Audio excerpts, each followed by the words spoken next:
Muy buenos días, hoy día es miércoles 19 de agosto del 2020. El día de hoy estamos acompañados de la doctora Patricia Durán. Ella es microbióloga. Yo no he visto a una persona externa a la optometría con tanta pasión por nuestra profesión. Ella es microbióloga, es magíster en educación de la Universidad Católica de Colombia y es la actual directora del posgrado en optometría, de la maestría de la Universidad Técnica de Manabí, la maestría en optometría de la Universidad Técnica de Manabí. La doctora Yasmín Álvarez es optómetra también, es egresada de la Universidad de Santo Tomás en Bucaramanga, en Colombia. Apasionada de la docencia, apasionada de la optometría, miembro de IACLE también. Ambas son colombianas, pero paradójicamente su práctica docente y su práctica profesional la realizan en el Ecuador, ¿no? Se enamoraron de otro país y terminaron en otro lugar. Como cualquiera de nosotros, pues somos ciudadanos del mundo, creo. Así que el día de hoy vamos a conversar con ellas, entonces le voy a dar la palabra a cada uno de ustedes para que nos hagan llegar sus saludos para las personas que nos ven a través de Franja Virtual y de las plataformas del Grupo Franja. Bueno, gracias Guillermo por esta invitación a nuestro grupo Franja Visual, que es parte también de todo este programa que lo llevamos también a nivel nacional e internacional, y obviamente a la IACLE, que nos permite estos espacios para compartir, para conocer, para divulgar, para aprender. Y a todos los que están hoy, un abrazo, bienvenidos, y los esperamos aquí pronto cuando acabe toda esta pandemia. Yasmín. Gracias, bueno, muy buen día, muchísimas gracias doctor por la invitación, realmente para mí es un placer poder compartir este tipo de espacios y lograr aportar un granito de arena para diversificar las cosas que se logran hacer. Muchas gracias. Muchísimas gracias de antemano a ustedes por su disposición y su tiempo. No es tan fácil a veces coincidir en horarios y estar juntos, pero la gran ventaja hoy día de la tecnología nos ha permitido hacerlo. Muchas veces el día de hoy en la mañana tuve una reunión y estaba alguien de Argentina, alguien de México, yo obviamente en Lima, en Perú. Entonces, coincidentemente, pues el trabajo hoy día se puede hacer, todo se puede hacer simuladamente. El día de hoy vamos a hablar de simulación, algo que aparentemente para nuestra profesión, para el manejo de los lentes de contacto, parece extremadamente lejano, extremadamente difícil, y el título del día de hoy, la simulación en la práctica clínica, el gran reto, ¿no? O sea, vamos a tratar de desentrañar esa idea, si realmente la simulación es un gran reto para nosotros, o si hacemos de alguna forma en el día a día de nuestro trabajo profesional, hacemos algo de simulación. En otras áreas de la salud, pues la simulación es muy común. Los médicos, cuando se entrenan en procedimientos quirúrgicos, utilizan robots y condiciones simuladas. Si ustedes ven en la imagen, pues definitivamente ahí no hay paciente. Y básicamente es una simulación del manejo de un paciente. Entonces esto es, en ciertas áreas de la salud, ya es una condición real de entrenamiento. Vamos a ver en otras áreas también. Las enfermeras también tienen un aspecto muy importante dentro de esta categoría.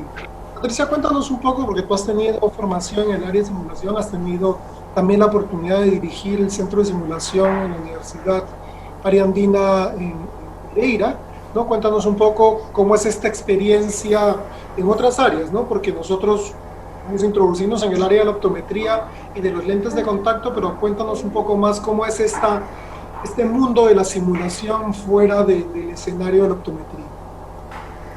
Sí, Guille, mira que la simulación empezó en los años 50, realmente en la parte de salud, pero lleva muchísimos años. Incluso se reporta en la Biblia y en los papers muy antiguos, donde decían que la gente se inventaba enfermedades para no ir a la guerra, simulaban que estaban enfermos. A raíz de eso se empezaron a crear una cantidad de simuladores, pero para reanimación cardiopulmonar, para la parte de medicina, pero realmente la simulación como tal empezó a tomar fuerza a partir de que ya se introdujo en todos los currículos como un aprendizaje basado en problemas. Entonces ya las universidades empezaron a apropiarse de la simulación clínica y veían una posibilidad de enseñarle a sus estudiantes a hacer un juicio crítico y tener una mayor formación ante la seguridad del paciente antes de salir a su experiencia profesional.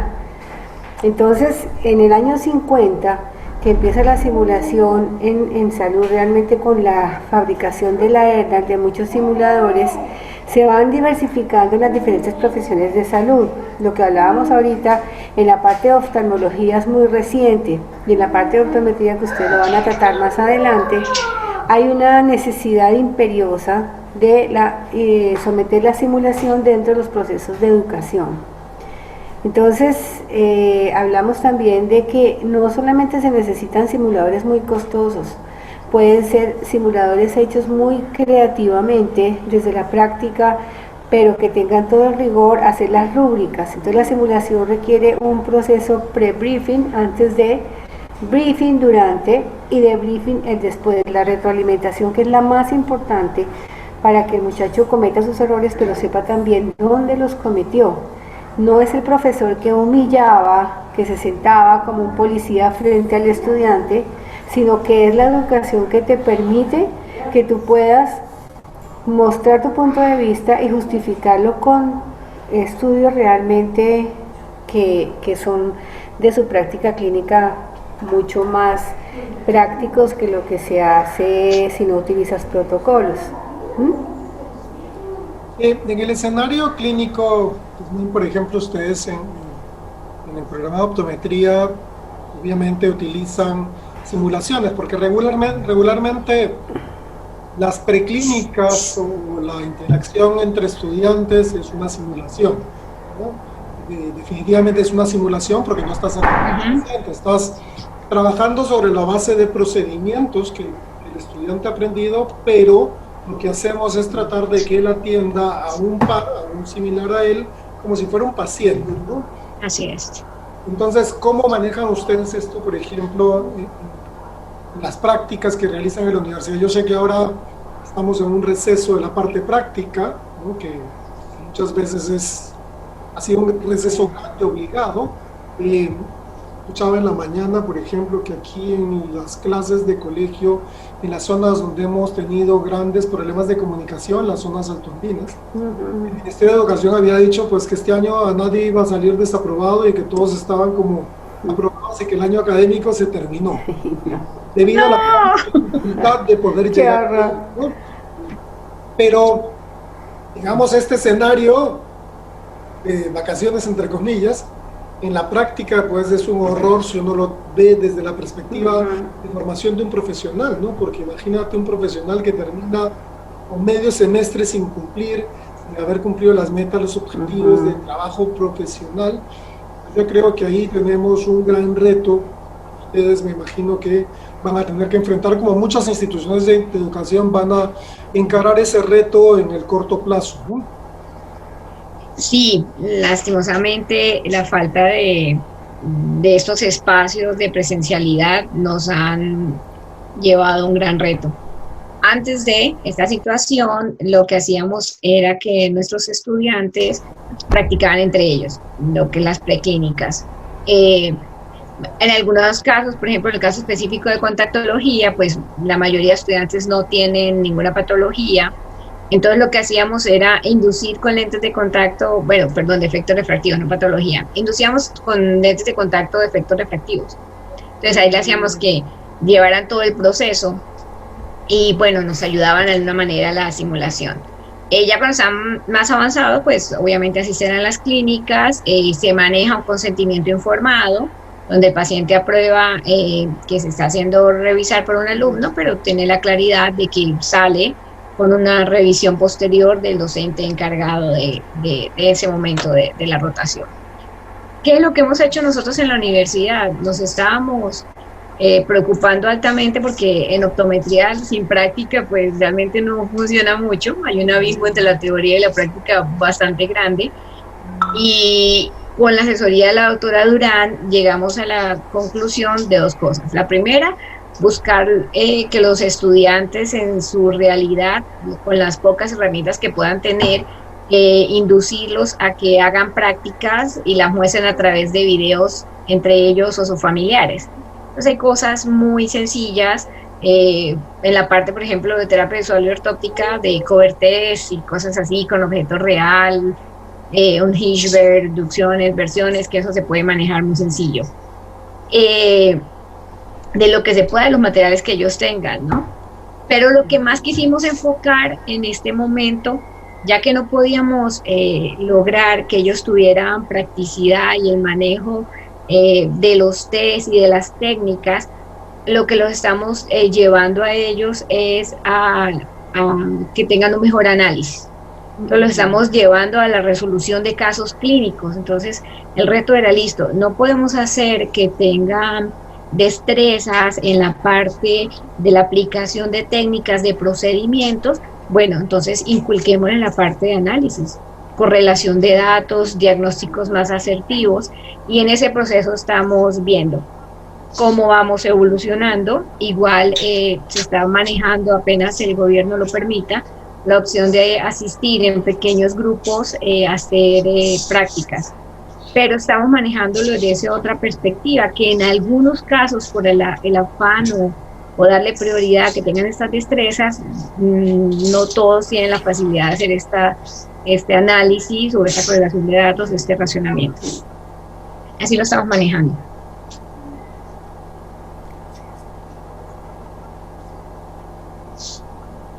Quiero que nos comente, Patricia, un poco los tipos de simulación, los tipos de simuladores que se manejan, ¿no? Ella ha tenido la oportunidad de interactuar con experiencias importantes y quiero que nos comentes un poco respecto a los tipos de simuladores. Bueno, Guille, realmente los simuladores han cambiado muchísimo. Los simuladores iniciales eran robots, muñecos grandísimos, que eran llamados muñecos, no se puede en simulación, por la terminología se llamaban pacientes para trauma, el SIMMAN, el METIMAN, que eran pacientes totalmente dotados con todos los equipos para revisar reanimación cardiopulmonar, para ver movimientos oculares, incluso algunos pueden hacer midriasis y miosis, pero eran sistemas muy grandes, muy robustos, muy costosos.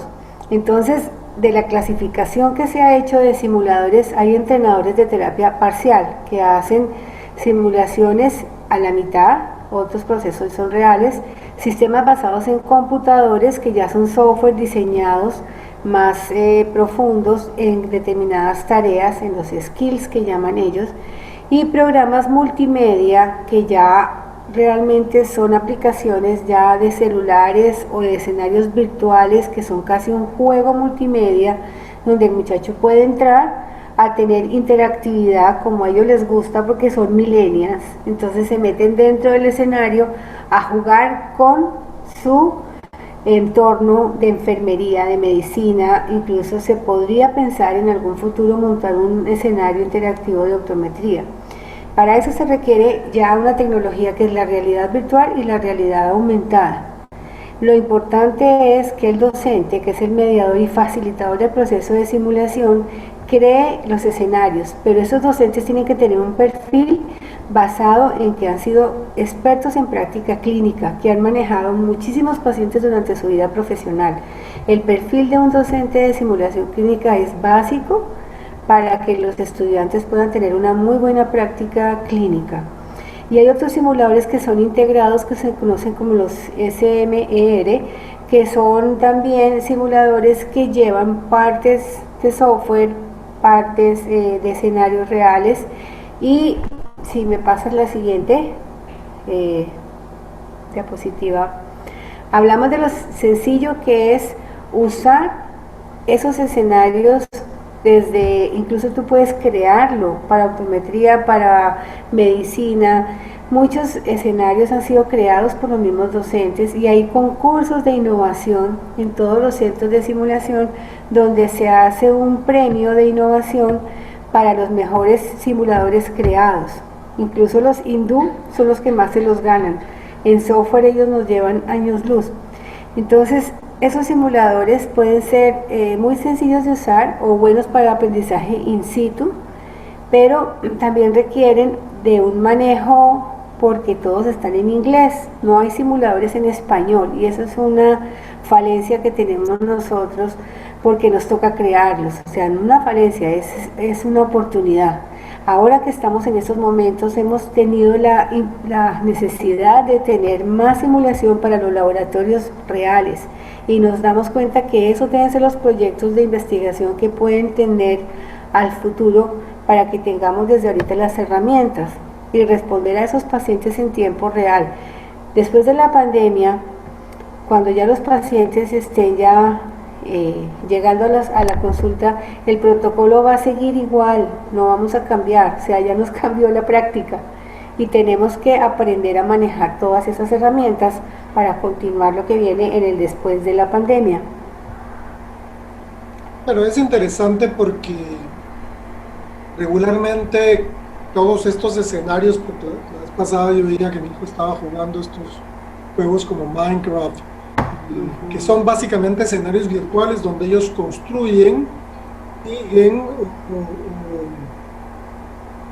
encuentran algunos problemas o resuelven algunos problemas que de alguna manera son simuladores, digamos, más pixelizados que los escenarios reales, pero como tú decías, pues el millennial es mucho más afín a ese tipo de tecnología y se hace mucho más fácil que lo entienda. Yo creo que a veces, desde la perspectiva de la simulación, que como tú nos comentabas, tiene alrededor casi ya de 70, 80 años, ¿no? Ya no hay, digamos, algo que es nuevo, sino hay muchas universidades, sobre todo en este lado del continente americano, pues en los Estados Unidos y en Canadá, pues mucha tecnología asociada al manejo diagnóstico y al manejo de simulación, ¿no? Así es. Y en la parte de medicina, los que llevan la parada son Canadá. Canadá certifica a los anestesiólogos antes de salir a práctica. Si ellos no hacen el curso también de cirujanos en todo el mundo, la ATLS lo certifica y la AJA, que es la Asociación Americana del Corazón, certifica también incluso a todo el personal de salud. Yo pienso que ahora con lo del COVID sería importante también que todos tuviéramos esa competencia de hacer reanimación cardiopulmonar. Y la AJA en los centros de simulación está permitiendo que todos los docentes se certifiquen en RCP. Tú no estás exento siendo optómetra que un paciente tenga un problema mientras llega el servicio médico y esto también ayuda mucho a salvar vidas y en la seguridad del paciente. Sí, porque me acuerdo que en el caso particular de los bomberos, por ejemplo, ellos dan cursos de RCP, porque, digamos, a veces ni siquiera son profesionales de la salud, pero desde la perspectiva del principio del buen samaritano, pues si tú encuentras con un paciente que tiene problemas, está asfixiando, etcétera, pues una resucitación cardiopulmonar pues podría eventualmente cambiar el panorama, ¿sí? de improviso en este grupo de personas. Así es. Básicamente en los pacientes, o los que finalmente son los pacientes para simulación clínica, básicamente lo que hay que reproducir son escenarios, ¿no es cierto? Como se hace, por ejemplo, en la práctica con los estudiantes. Nosotros tenemos un escenario teórico, que es el ambiente de consulta, tenemos los equipos, ¿no? Yo creo que alguna de las simulaciones ya estamos haciendo, y entendemos a veces como simulación algo que es muy tecnológico, algo que está muy ligado a la tecnología, a la realidad aumentada, pero digamos, por fases tenemos escenarios en los cuales ya tenemos simulación. Un caso clínico es una simulación de una ocurrencia y cómo se responde frente a esa ocurrencia. O sea, asociamos solo la simulación a que yo debo tocar al paciente, pero hay unas condiciones, como mencionaba Yasmín, por ejemplo, en el escenario en el cual ellos en su casa, con su familia, hacían y se filmaban. Simplemente lo que mostraban era la evidencia, ¿no? O sea, lo hice, aquí está cómo lo he hecho, para de alguna forma corroborar el aprendizaje obtuvo el objetivo que estaba planteado, ¿no? Para que la prueba sea realizada de manera correcta. Ahora, Yasmín, cuando hacemos simulación clínica, lo que hacemos es que el paciente, el estudiante, aprenda de su propia experiencia, ¿no? Trabajando con pares con otro estudiante. ¿Cómo sientes tú en el caso particular? Porque yo creo que el escenario donde el estudiante se interesa más es el escenario clínico, el escenario práctico. Así es. Hay que tener en cuenta que el principio de simulación es que lo que se quiere es perfeccionar habilidades, ¿no? Eh, la idea es que hay un apoyo en la integración entre la parte motora de la habilidad y la parte cognitiva, el conocimiento que se ha adquirido previamente para hacer esa parte motora. Lo que se requiere es esa integración.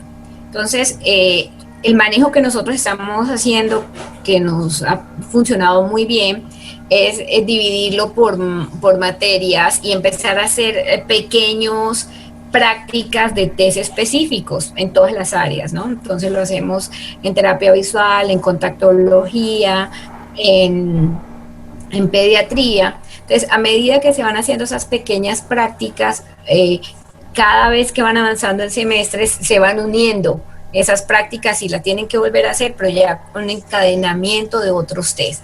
Asimismo, en todas las áreas hasta que se llega a la clínica.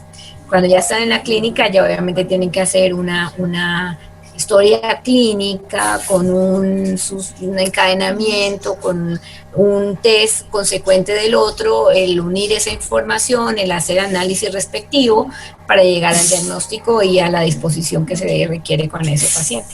Entonces, lo que queremos hacer, basándonos en el principio de la simulación, es eso, integrar esas habilidades motoras y cognitivas para que el estudiante pueda llegar a un final.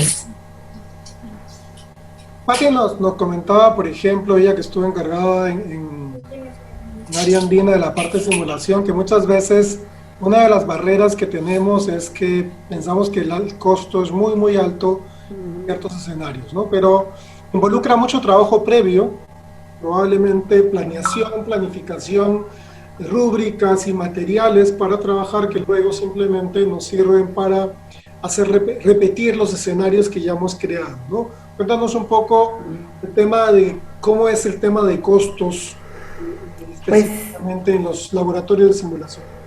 Nosotros empezamos comprando y terminamos innovando y haciendo, que yo pienso que es a donde debemos ir, porque tú compras unos simuladores carísimos, pero creamos una línea de investigación que se llamaba simulación, y ahí los mismos estudiantes y los mismos docentes proponían sus ideas y sacaron simuladores espectaculares. Incluso un muchacho de instrumentación quirúrgica sacó uno de neuro, otro sacó un simulador de ginecología, hicieron un trabajo de parto divino. Y yo pienso que en la parte de medicina y de salud, que fue lo que se fundamentó primero, hay mucho que aprender para nosotros en optometría empezar a innovar en esto. Entonces, la inversión del gasto depende también de lo que tú quieras hacer. O sea, tú puedes montar un centro de simulación muy costoso o puedes montar un centro de simulación que sea mucho más económico y que tú le puedas hacer innovación y hacerlo creativo. Entonces, el dinero no puede ser una barrera para la simulación clínica, y más que es lo que nosotros aprendimos, que los mismos simuladores en 10 años desaparecen, o sea, se van perdiendo su viabilidad y toca renovarlos. Entonces, por eso es importante saber si compras un escenario muy robusto, que va a ser por tanto tiempo, y vas implementando tus propios escenarios de acuerdo a las necesidades que quieras tú para tus estudiantes. Yo pienso que en optometría hay mucho que innovar en simulación clínica y no es costoso. Incluso la creatividad es más importante en los docentes, en los estudiantes, y las instituciones valoran muchísimo más cuando tú vas a un evento científico de simulación clínica. Tú te encuentras con unas cosas que son lindísimas y no cuestan mucho, muy económicas. Y eso es lo importante, que el muchacho que está trabajando en investigación desde pequeño sea emprendedor, y la simulación clínica le permite ser emprendedor, más que van a tener un perfil de optómetras que son emprendedores. Entonces yo pienso que eso es despertarles ese juicio crítico que necesitan para poder ser líderes en sus sitios de trabajo. Eso nos lleva a cuestionarnos, ¿no? Ya entrando en el tema particular de la optometría, la dirección que estamos siguiendo en una línea recta y seguimos haciendo siempre exactamente lo mismo, donde los problemas terminan sin solucionarse porque no les damos solución y comenzamos a mirar en otras direcciones tratando de optimizar el trabajo, ¿no? Muchas de estas plataformas, por ejemplo, de educación nos han permitido. Yo he escuchado mucho a los docentes en estos años que se quejan de que nunca les alcanza el tiempo para terminar el plan curricular que se trazaron al inicio del semestre. Lo que pasa es que el Nunca. estudiante no sabe, el estudiante no rinde y me toca enseñarle nuevamente a hacer el cover test cuando lo hicieron en tercer semestre y estamos en el octavo y van a clínica y me toca hacerla. Entonces, eso es un problema de todos, problema común, ¿no? Pero lo hemos escuchado muchas veces, pero tenemos que buscarle la vuelta y pensar por dónde tenemos que comenzar a trabajar para aprovechar la tecnología para poner la teoría en un lugar donde esté disponible para acceso. Mira, en vez de ir al libro, puedes ir a la sesión tal, en el Blackboard, en el Moodle, en el Google Classroom, en donde sea que pueda estar, porque está disponible, está en video y lo puedes incluso ver, ¿no? Segmentos pequeños, el aprendizaje mixto, el que regularmente puede aprovecharse en este tipo de situaciones, sacarle el provecho a la situación que nos forzó a salir del salón de clase, al dejar la práctica clínica y llegar a casa y decir, bueno, ¿ahora qué vamos a hacer? Nos hizo mucho más creativos y hay gente que ha hecho muy buen material de educación, o se las ha ingeniado uno para explicar lo que en clase a veces no podía uno explicar con 2 horas de clase, ¿no? Entonces, veamos en el escenario, yo creo que Yasmín nos puede contar un poco. Yo me imagino que ella, como muchos de nosotros, hemos utilizado este simulador de retinoscopía de manera inicial con los estudiantes, para enseñar por lo menos cómo se ve el bendito reflejo de rojo retiniano o la sombra, ¿no? Que al final nunca fue una sombra, sino es más un reflejo. Ajá, sí. Cuando nosotros empezamos a usar esta herramienta, que fue antes de pandemia, empezamos por iniciativa de la doctora Patricia, que llegó con el bichito de la simulación, nosotros empezamos a explicarles detalladamente a los estudiantes cómo era todo el rollo, hasta que un día ella nos dice, no, déjenlos, denles el link, díganlos dónde tienen que ir a buscarlo y déjenlo que ellos los hagan. Y fue maravilloso. O sea, llega un momento en que tú no tienes que explicarle al estudiante cómo funciona. Tú le das la teoría de cómo es retinoscopía y cómo es el reflejo que puedes observar y le dices, ve al simulador, trabaja en el simulador, luego se hace una retroalimentación. ¿Cómo les fue con ese simulador? Y ellos lo explican perfectamente. Obvio, no pasa el estudiante que nunca falta, que no supo cómo era, y el resto se encaminan y se enrolan tan chévere, lo que hablaba la doctora Patricia, innovación, y ellos tienen un estímulo así propio, y ellos le explican a los compañeros. Entonces eso, de no darles todo, 1 más 1, 2 más 3, no, ya, te doy las bases, lánzate, vuela, y lo hacen muy, muy bien, y ellos lo manejan, no todos, como siempre, hay variedad, hay diversidad, pero la mayoría de los estudiantes lo manejan muy bien y es un paso muy cercano a cuando ya lo hacen entre ellos, que sea mucho más fácil el entendimiento. Entonces no lo usábamos y le dábamos retinoscopía normal, pero cuando empezamos a usar este simulador y ya lo lanzamos a que lo hicieran simulando con los compañeros, fue muchísimo más fácil. La frustración que ellos tienen, que todos tenemos cuando empezamos a hacer retinoscopía, de que yo no veo la sombra y qué eso, y que lo empiecen a tener con una herramienta tan fácil, gratis, es bastante satisfactorio ver la emoción en ellos. Y sobre todo porque esta es una herramienta gratuita de Alcon, y tiene no solamente esta, tiene un fondo de ojo también. Incluso Alcon tiene un capítulo de realidad virtual y realidad aumentada que muchas veces uno lo ve en los congresos. Está mucho más enfocado en el área de oftalmología, posterior y oftalmología, pero también es una buena herramienta de educación porque Es increíble, por ejemplo, viajar a través del nervio óptico, ¿no? O sea, ubicarme en la retina, ver la hora Serrata desde atrás, como si estuviera en un supercine, ¿no? Y yo creo que ese aprendizaje que tú mencionas, donde el estudiante ya no tiene que imaginarse, sino puede ver, ¿sí? Y él mismo lo puede hacer, es mucho más gratificante para él, capta su interés, le enseña, por ejemplo, en este caso, en este simulador en particular, le enseña, tú le dices a favor y en contra, ¿sí? Le explicas el reflejo, que va a ser más grueso, más delgado, más brillante, menos brillante, y él aquí puede experimentar lo que uno podría hacer de repente, es decirle, vas a neutralizar potencias positivas, 369, potencias negativas, 369 negativos, y de repente una dioptría de cilindro, dos dioptrías de cilindro, cuatro dioptrías de cilindro, de tal manera de que él antes de, y por lo menos tenga horas de vuelo como originalmente. Y los primeros simuladores, que aunque parezca mentira, fueron los simuladores de vuelo. Los pilotos aprendían a volar un avión en un simulador y después le daban la responsabilidad de montar a 200 personas y llevarlos sanos y salvos al lugar donde estaba, digamos, predestinado el vuelo. Entonces la simulación pues no es tan ajena a la realidad, ¿no? A veces pensamos de que no, el estudiante que va a aprender, pero como Yasmín menciona, pues definitivamente nos sorprende. Este es otro tipo de simulador, ¿no? Dice, ¿cuánto de simulación tenemos? Este es un simulador que tiene el Brian Holden Vision Institute y es un simulador de foróptero.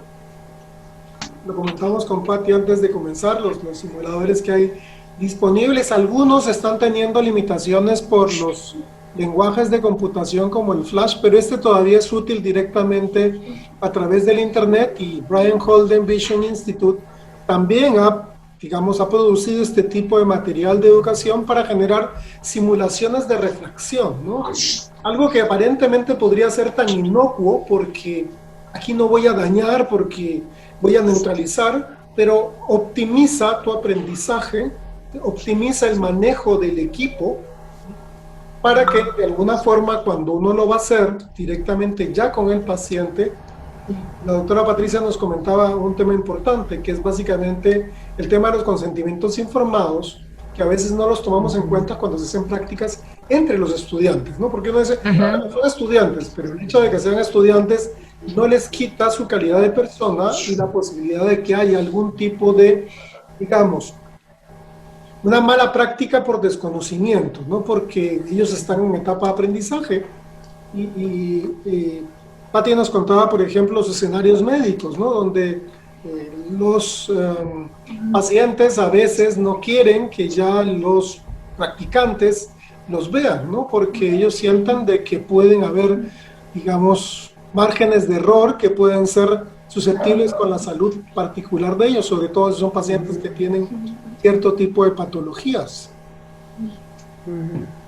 Hay unos estudios que han hecho de estudiantes que los ponen con los procesos de simulación y los que no hacen simulación y demuestran que la mayoría son válidos y muy válidos los simuladores.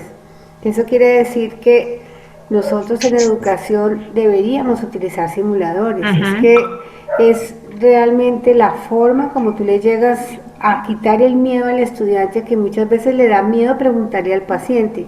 Entonces, entre ellos no hacen buenas preguntas al paciente, o sea, el paciente es mudo, el que le tiene que sacar las preguntas es el estudiante, y con los casos clínicos, ellos aprenden en simulación a hacer preguntas claves al paciente, porque tienen un buen protocolo, porque tienen una lista de chequeo, porque tienen las bases para poder hacer las preguntas al paciente. Anteriormente uno era lo que le decía el profesor y se quedaba mudo si se salía del libreto, ahora no.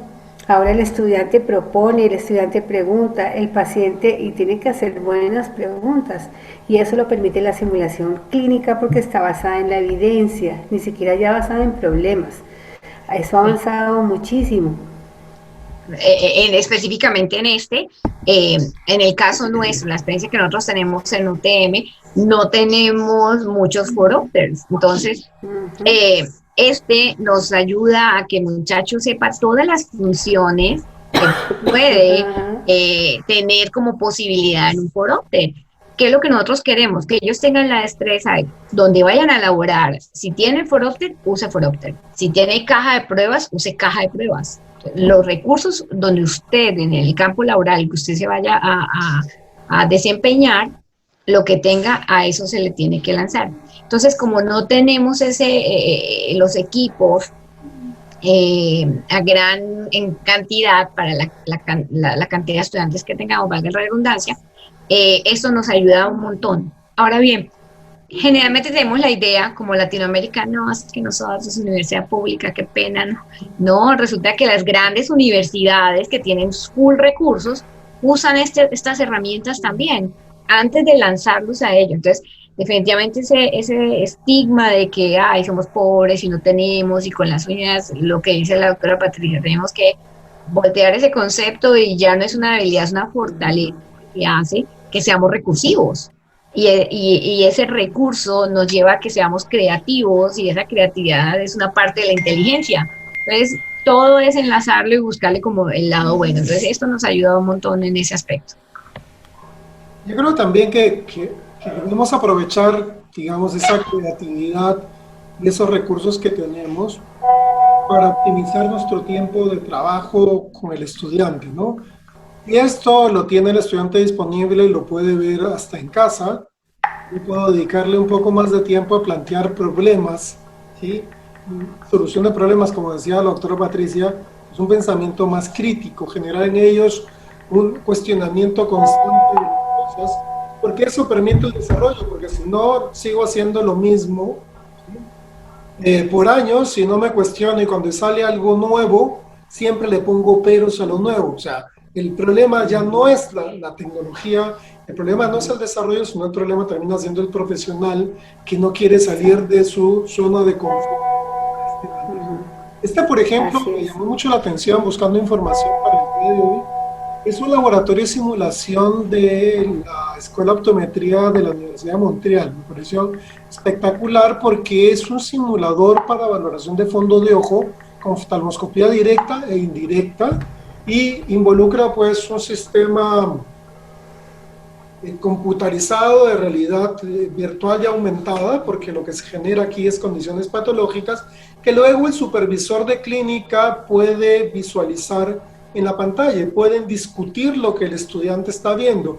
No es como cuando uno enseña a hacer fondo de ojo y les muestra la foto del fondo de ojo con el ojo que se está cayendo de a pedazos, porque lo paradójico es que nunca encuentras fotos de fondo de ojo normal, sino siempre tienes ojos desastrosos, y el estudiante te dice que todo está normal. Es como cuando le dices foria en visión de lejos y todos tienen ortoforia, no la casualidad que todos nuestros pacientes son ortofóricos. Entonces, esto, por ejemplo, claro, puede ser muy tecnológico, pero yo me acuerdo que un emprendimiento de un optómetra en Colombia también desarrolló un ojo esquemático para Hernando Hernández, creo que es. Sí. Y él desarrolló un ojo esquemático también que lo proponía como una opción, y era, obviamente, probablemente me equivoco, pero probablemente no cueste ni el 10% de lo que cuesta cada uno de estos dispositivos que están en la imagen, que son una maravilla, pero sin embargo, pues podemos optimizar nuestros recursos.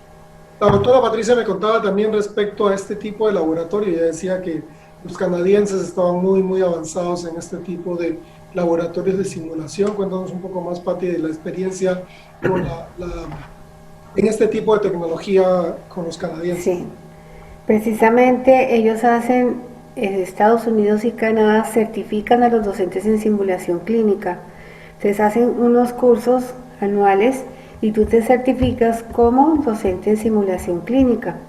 Cuando tú tienes que ir a ese evento para presentar lo que has hecho en tu trabajo, nosotros presentábamos unos póster de todo lo que se había implementado en simulación, los libros que habíamos hecho electrónicos para simulación clínica, que incluso son descargables gratis a los que quieran empezar a trabajar en esto.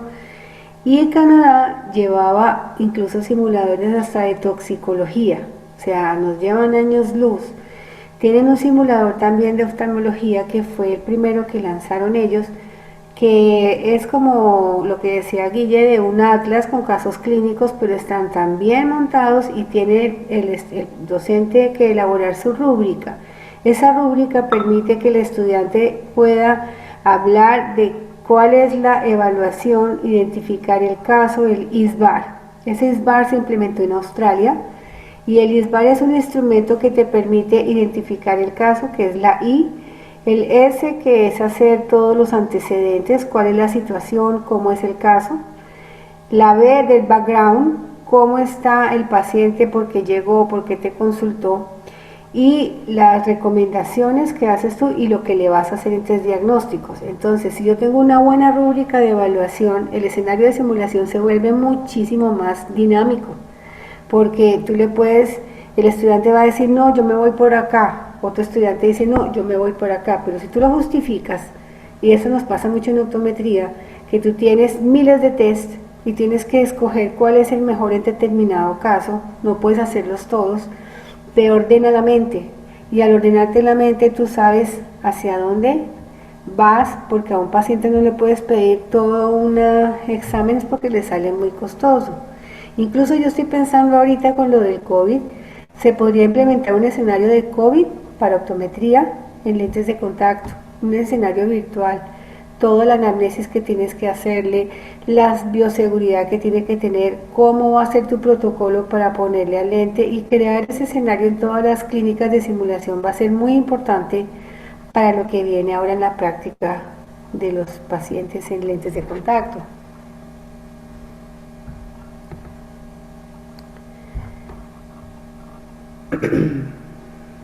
Prende el micrófono, Guille. Donde realizas exámenes, por ejemplo, de segmento anterior, manipulas al paciente. En algunas condiciones es muy difícil realizar ciertos procedimientos, por ejemplo, inserción de un lente de contacto es muy difícil realizarla con guantes. ¿Por qué? Porque el guante va a tener trazas y en el momento de la colocación probablemente haya mucha incomodidad en el ojo del paciente. Pues hay ciertas condiciones en las cuales tú vas a tener que manipular al paciente sin guantes, digamos, sin una protección adicional.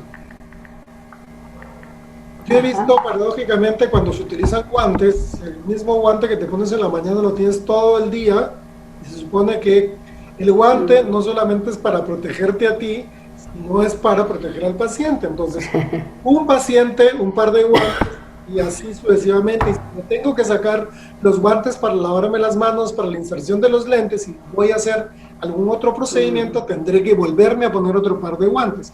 Entonces, es interesante porque cada quien da su punto de vista, cada quien hace su protocolo, y la idea es que un protocolo, como decía la doctora Patricia, sea lo más estándar posible para que todos en el escenario de pacientes COVID, porque ahora todos son sospechosos a menos que demuestren lo contrario, tengamos pues la seguridad para el paciente, la seguridad para el consultorio y la seguridad para el profesional, ¿no? Entonces, yo creo que esa sería una muy buena iniciativa de inicio, ¿sí? Porque tampoco es un trabajo muy complejo. Algo que ya hemos visto es recopilar información de la que tenemos disponible, y cada semana salen artículos diciendo que sí contagia, que no contagia, que la película lagrimal sí, que la película lagrimal no, que la superficie ocular.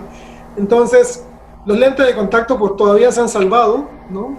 Pero en ese tipo de situaciones lo que yo creo es que tenemos que buscar estandarizar conceptos para que se le diga al paciente sea realmente una información Correcto. Unificada. Claro. Así es. Totalmente de acuerdo. Y eso le da seguridad al paciente, porque muchos pacientes son lo que en Colombia denominamos paciente picaflor, ¿no? Entonces pica aquí, pica allá, va aquí, va acá. Y el que el uno, el otro y el otro profesional te diga lo mismo, dice, no, ya, esta gente sabe que está hablando, es algo que ya está determinado, que está comprobado, y ese es el manejo. Pero no que yo le diga una cosa, que otro profesional otra. Entonces eso le va generando al paciente una desconfianza, no del profesional como tal, sino de la profesión, que es lo que tanto nos esforzamos en proteger y en mejorar, ¿no? Y otra ventaja es que el protocolo puede ser actualizado en cualquier momento. Entonces, en el caso del lente pasa algo, tú tienes que estar permanentemente actualizando los protocolos. El protocolo no es rígido, no queda ahí. Ajá. Y la simulación clínica te permite ese momento del error para corregirlo. No lo vas a corregir con un paciente, lo puedes corregir en el escenario y ya vas a saber que cuando llegas al paciente ese error no lo debes cometer. Esa es una de las ventajas del pre-briefing, briefing y debriefing. Al final el debriefing, que es la retroalimentación, le permite al estudiante y al profesional estar con un protocolo tan seguro que tú no vas a equivocarte, y si te equivocas es un mínimo error. Claro, entonces esto coadyuva a que el manejo sea mucho más, digamos, mucho más seguro para todos, ¿no? Entonces eso es una buena iniciativa. Veamos esta imagen donde también hay simulación, veamos esta lámpara de hendidura donde el examinador no tiene paciente, sin embargo la imagen proyectada en la pantalla es simplemente una simulación de evaluación. Nos cuesta mucho trabajo a veces, por ejemplo, enseñar las técnicas correctas de valoración de lámpara de hendidura o verificar que el estudiante realmente vio, porque el problema de las imágenes siempre es que dependiendo de la perspectiva y el momento y el enfoque y la luz, probablemente lo que se vio en medio segundo no se ve en el medio segundo restante, ¿no? Entonces, esto te permite, digamos, de manera mucho más, a pesar de que hay, digamos, guías de valoración de biomicroscopía, sin embargo, te permite consolidar esa información a partir de la práctica, ¿no? Porque en optometría sucede que en un porcentaje grande nuestros colegas no tienen lámpara de hendidura en la consulta, ¿no? O sea, lo aprenden como estudiantes, pero cuando llegan a la consulta normalmente hay un gran déficit de lámparas de hendidura en la consulta. Debería haber una por profesional, porque se supone que la valoración del segmento anterior debería ser integral en el caso de los pacientes.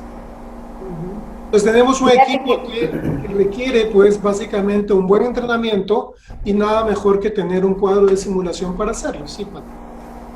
Fíjate que esta lámpara es el típico caso donde el optómetra tiene que trabajar con un ingeniero, porque es un sistema de video, o incluso lo que hace la lámpara es que tú montas ahí las imágenes, ¿cierto? Entonces, cuando salen esos proyectos de innovación, es mucho mejor trabajarlos con un ingeniero que conozca muy bien de software, en el caso de una aplicación de un celular, porque tú como optómetra eres el que le dice qué quieres de la simulación, cómo lo quieres. Él no tiene ni idea sino del software y de montar la aplicación. Entonces yo pienso que dentro de los proyectos, y una de las cosas que se debe tener en cuenta en simulación, y ojalá se pueda, es poder tener un ingeniero biomédico, un ingeniero electrónico, un ingeniero de sistemas que te apoye en la parte que se requiere para montar un muy buen escenario o crear este tipo de dispositivos.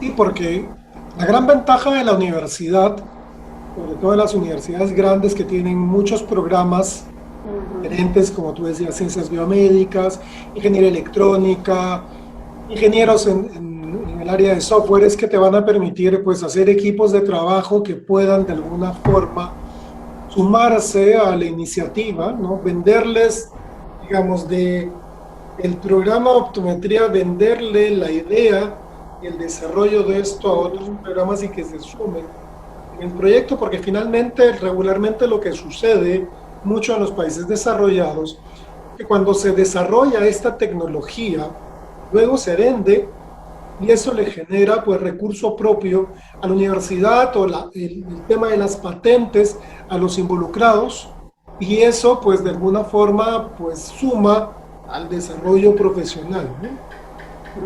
Así es. Una connotación, algo que estamos haciendo en la universidad es prepandemia, es que estábamos tratando de integrar varias carreras. Entonces, los últimos proyectos, trabajos de titulación, se estaban uniendo los muchachos de optometría con estudiantes de sistemas o de las diferentes ingenierías que hay en la universidad. Y de ahí han salido proyectos muy interesantes. Ellos se dedicaban más un poco a la realidad virtual y pues hacer test para terapia, que luego en trabajos posteriores lo que se ha querido es validarlos para ver qué tan eficientes, eficaces y específicos logran ser. Entonces es muy interesante que de la academia hayan esos semilleros para que se le quede al muchacho ese tema de la innovación, de que, bueno, yo no quiero hacer la consulta típica, yo me voy a dedicar a esta área.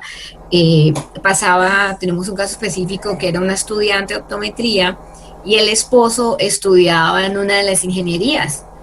Entonces hicieron un test de ambliopía. Patti fue la tutora y ellos fueron a presentarlo a un congreso en Bogotá y fue bastante interesante y fue muy emocionante y esos muchachos son como los líderes de, wow, o sea, nosotros una universidad de provincia, ir a otro país, ir a Colombia, que es la pionera en optometría, entonces eso fue sumamente motivante para el resto, pero llegó la pandemia.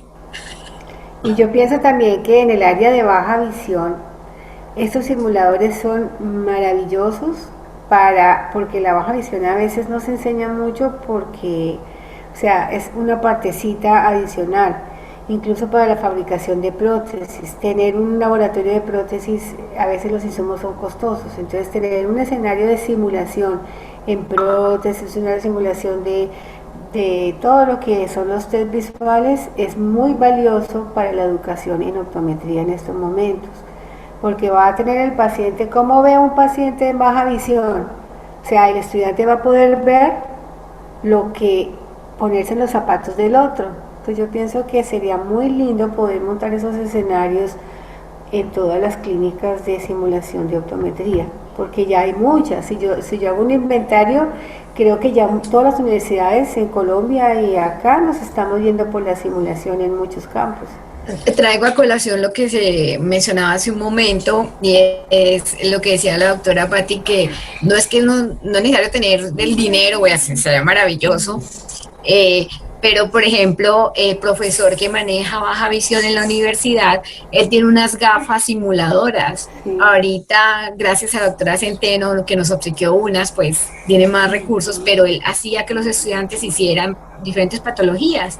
Entonces, como era un paciente con esclerotoma, como era un paciente con una retinitis pigmentosa, como era un paciente con las diferentes patologías, y él los hacía colocarse y los hacía caminar por la universidad. Al principio los muchachos se morían de vergüenza y un uso se quitaban las gafas, ¿no? Y él decía, a la próxima que se lo quite, tiene 0. De ahí en adelante nadie más. Entonces, las primeras veces que lo hizo con los primeros semestres era muy interesante ver y como divertido para uno, pero se sentía mal el estudiante que sea paciente, ver la situación. Entonces, como que, ay, se van a caer y cómo pisaba y la inseguridad para caminar. Entonces, se dio algo muy interesante, es que otras carreras que estaban ahí se acercaron. Oiga, ¿y ustedes qué están haciendo? ¿A qué juegan? Entonces, no estamos jugando, le explicaban, ¡ah! Hay pacientes. Entonces, no sabían, no tenían el conocimiento de que uno puede ser totalmente ciego o tener una discapacidad visual, no ser ciego y tener un resto visual, no lo conocían. Entonces eso se empezó a regar y ya los muchachos se acercaban a la clínica de simulación y preguntan, oiga, ¿cuándo van a hacer eso que yo quiero hacerlo? O sea, ya querían prestarse muchachos de otras carreras para tener la experiencia, ellos tenerla. Entonces fue muy enriquecedor y uno hace muchas veces esas cosas para que nuestros estudiantes se pongan en los zapatos pero no se imagina el eco que puede tener en otros, ¿no? Entonces ya se supo luego de caso, sabe que yo tengo un primo que es así y él no estudió ni hizo nada porque creyeron que no podía, pero yo me he dado cuenta que él es muy inteligente y cosas así. Entonces se va educando a la población de paso. No era el objetivo, pero se logró eso. Pero sobre todo sensibilizas, ¿no? Porque el caso particular de la baja visión es muchas veces es muy difícil ponerse en los zapatos del otro, ¿no? Es muy complicado porque tú dices, bueno, ¿cómo será tener un escotoma central en el caso de una degeneración macular senil, por ejemplo, ¿no? O una alteración corneal severa o un paciente con queratocono avanzado, ¿por qué se quejan? ¿Por qué las gafas no los ayudan? Entonces uno puede tener esa sensibilización de decir, bueno, efectivamente, mi rol es ayudar a esta gente, a estos pacientes, a estas personas, y hacer que su calidad de vida sea mejor. Eso es un valor agregado a lo que podría lograr la simulación. Ahora vayamos a tratar de de pensar en la explicación, ¿no? Porque cuando uno dice sí, estamos de acuerdo en el tema de la simulación, hay muchas cosas que se pueden hacer, que ya se están haciendo y que se pueden hacer con presupuestos relativamente muy pequeños, muy poco onerosos. A veces la principal barrera somos nosotros, ¿no? Decimos, no, ¿para qué? ¿No? ¿Para qué si esto funciona? Yo aprendí a hacer retinoscopía porque le hacía retinoscopía a mis amigos del barrio y así lo aprendí.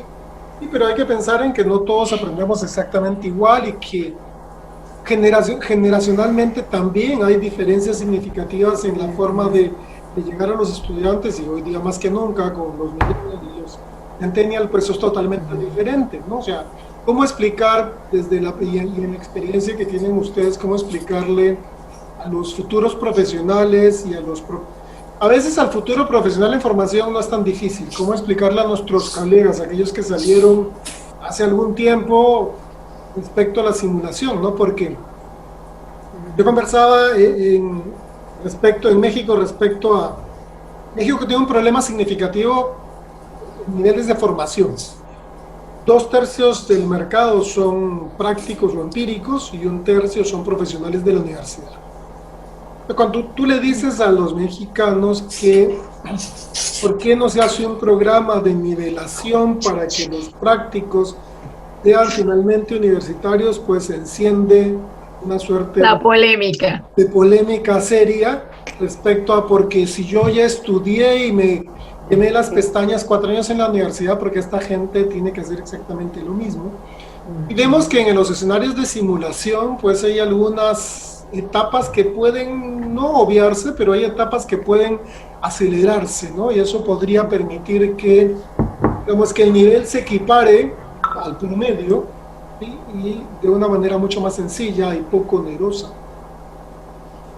Y pasa lo mismo, aquí pasa lo mismo y en las reuniones que tenemos de colegas, de los colegios, algunos lo hacen como con curiosidad, ve, ¿y ahora qué les enseñan? ¿Qué les dan? O sea, la gran mayoría acepta, bueno, ha mejorado el proceso educativo en optometría en el Ecuador, pero otros aún son muy escépticos y tienen que hacerle, tienen que enseñar como a mí me enseñaron y que se quemen las pestañas como yo lo hice y no quieren entender que todo trasciende, que todo evoluciona, que hay nuevas formas, que hay nuevos personajes como la doctora Durán que viene a iluminarnos.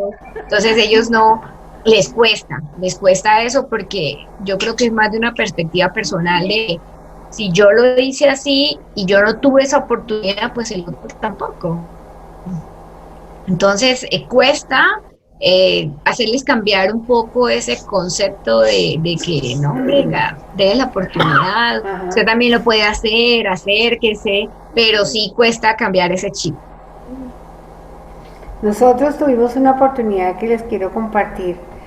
Cuando empezamos a hacer simulación, el laboratorio no lo usaba nadie, o sea, eso se vio, nadie quería entrar, además veían los simuladores y les daba miedo dañarlos porque eran robots, y eso vacío, y el rector me decía, ¿y ahora qué vamos a hacer, mija? Todo esto montado y nosotros aquí. Yo le dije, pues, enseñémosles, motivémoslos, y entonces en esa época estaba de moda la película de Monster University Inc. Hicimos un taller donde cada uno viera el perfil del profesor, cómo se sentía él de su perfil, y cada uno se ponía su carnet. Y había la simuladora, el docente que era el del terror, que el estudiante le tenía miedo a preguntarle porque era la docente que era la dura, que sabía todo, pero nadie le preguntaba por miedo. Y estaba el docente querido, ay, venga, yo le busco, venga, yo le encuentro, y cada uno fue viendo su perfil, y los mismos médicos y los mismos instrumentadores y todos se fueron metiendo, los enfermeros, todos en ese juego de roles, y todos se dieron cuenta de su error. O sea, lo que hicimos fue hacerles caer en cuenta que estábamos en un error, y el error de la enseñanza nuestra muchas veces es la terquedad. Entonces el docente que dice, no, yo soy así, a mí nadie me cambia, y llega con sus hojitas amarillas y sus fotocopias de 1500, aprende de la simulación, y lo veíamos, y son vacas sagradas que saben muchísimo, pero esas personas también son valiosas en simulación porque son las que van a generar los conocimientos que traen, o sea, es una unión entre la vieja y la nueva generación y nosotros necesitamos pasarle eso a los nuevos estudiantes. Yo pienso que nosotros estamos es como en ese proceso de la transición de simulación clínica y enamorarlos a todos de lo que es la simulación, porque nosotros estamos enamorados porque ya sabemos los beneficios, pero necesitamos que más gente se involucre, ¿cierto? Aquí pasaba en la UTM que hicieron la clínica, el edificio y dotaron sobre todo a medicina, enfermería, entonces están los muñecos en el agua esa especial y ve cómo sale el niño de entre las piernas de la mamá y cómo vuelve, entra, bueno, y pero no los usaban por el mismo miedo. Entonces ya llegó Patti con toda su experiencia y todo el rollo y ella nos decía, no, empiece optometría, empiece. Y nosotros, nuestra simulación eran nuestros estudiantes, las gafitas que le comentamos, y bajo presupuesto y abajo medicina, así con su super presupuesto, wow. Cuando empezaban a dar resultados de que optometría usaba todos los días, de lunes a viernes, simulación, pero enfermería y medicina, ¿qué pasa? Entonces los reportes eran, no, si enfermería usa tantas horas a la semana, por ejemplo, nosotros usábamos de 40 horas, terminábamos usando 48 horas simulación porque eran varios laboratorios simultáneos y todo el rollo. Y ahí dijeron, ¿qué pasó? Entonces alguien le dice al rector, no, aquí tenemos una experta en simulación, ella ya vino previamente, ahora de nosotros ya la llevaron. Y ella le abrió los ojos, no, es que hay que usarlo así, asado, esto no solo para medicina, esto lo puedo usar en laboratorio, ta. Y mandaron a todo el mundo a trabajar en ese laboratorio porque, oye, es una inversión, tengo entendido, si no estoy equivocada, Pati, entre edificio y todo, como $1.000.000. Sí. Esos muñecos son bien costosos. Entonces, llegó el punto en que la gente de medicina nos decía, oiga, ¿quién es esa Durán? ¿Quién es esa Patricia? Usted, yo no, yo soy colombiana, pero yo no soy ella. ¿Quién es ella que nos puso a trabajar a todos? Sí. Entonces era muy cómico ver que ellos tenían todo el presupuesto, pero no tenían las ganas por el miedo, por lo que hablamos hace un momento de las vacas sagradas, de la gente que sabe mucho, tienen mucho conocimiento, pero les da mucho miedo la tecnología. Entonces, Pati intervino nuevamente, hizo esa transición, trajeron a la gente para que los capacitara y ahora ellos no salen de simulación. Ya les tienen que decir los señores del edificio, por favor, ya. Yo me acuerdo en Colombia, cuando Hernando creó su simulador de optometría, esto fue el boom, el hit, y me pareció lindísimo porque ese simulador fue creado con optometras y realmente es un simulador que es muy valioso. O sea, yo me acuerdo cuando yo estaba chiquita, una película que uno entraba a viaje dentro del cuerpo humano hace muchos años, que uno se imaginaba el glóbulo rojo, y eso es lo que está pasando en la inmersión. Yo me enseño un simulador que tú puedas entrar, atravesar la córnea, la pupila, llegar a la retina, en un viaje por el espacio intraocular. ¿Por qué? Porque ahí es donde uno conoce todas las capas de la retina. No le pueden enseñar la teoría que sea, pero el cerebro se le olvida.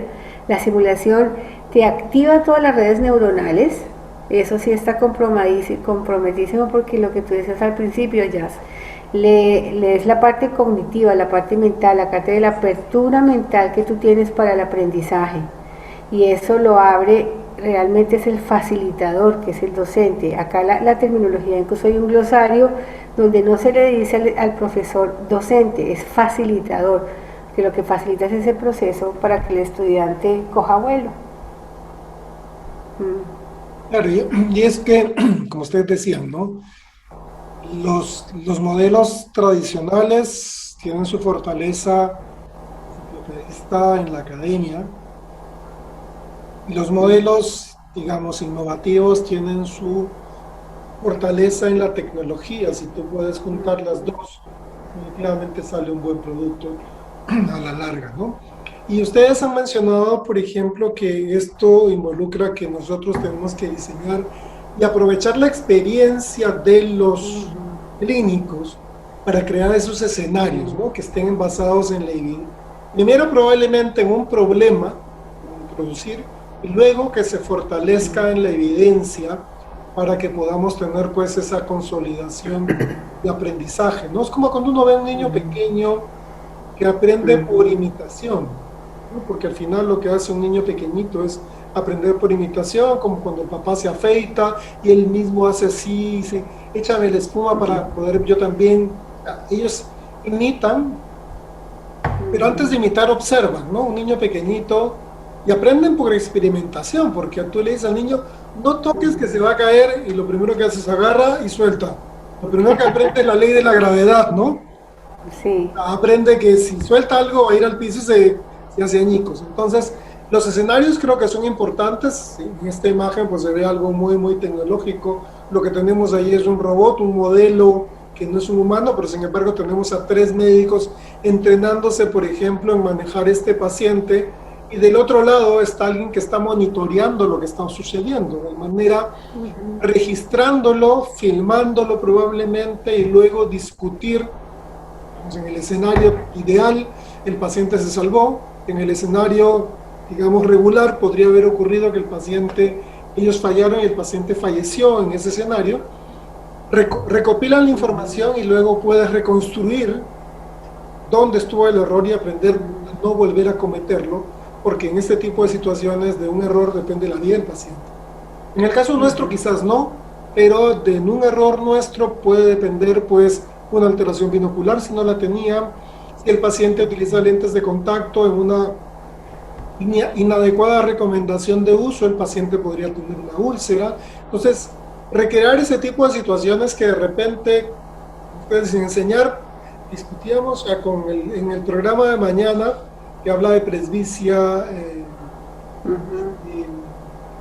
en la radio, se habla de que en los estudiantes simular presbicia es muy difícil, porque el grupo de estudiantes, ninguno de ellos es presbita, ¿no? Entonces, simular una condición que no está existente en el grupo, como cuando tú le dices a un niño pequeño, dependiendo de la edad, pues cuanto más pequeño es, más viejo eres, ¿no? O sea, la edad es una cuestión circunstancial y de edades, ¿no? Entonces, yo creo que la parte más importante que sí tenemos y que sí podemos recrear son los escenarios. No sé qué opinan ustedes. Los escenarios que ya tenemos, porque estos son escenarios de la vida diaria, de la experiencia que hemos tenido en la práctica clínica, de la experiencia que ha tenido, por ejemplo, la doctora Patricia Durán, en otro tipo de experiencias donde hay mucha tecnología involucrada y cómo podemos replicar eso en nuestra realidad actual, ¿no? Una cosa importante de la creación de escenarios que siempre le recomiendan a uno es el tiempo que tú preparas haciendo tu escenario antes. Porque, por ejemplo, veíamos en la parte de psicología, para la parte del paciente veterano de guerra, ellos tenían un escenario especial que ponían al simulador vestido con trago, era alcohólico, y le ponían las papas, o sea que el estudiante entrara todo así regado, todo vuelto nada, que el estudiante entrara y se sintiera en el sitio como que el paciente tiene algo y mentalmente el profesor está afuera como en esta cabina, o sea el profesor no entra el estudiante solo y encuentra ese escenario montado y le hacen moulage, que es una técnica que se hace para hacer los fluidos corporales a partir de unas recetas que no dañan los simuladores, y el estudiante tiene que inmediatamente saber rápido cómo actuar.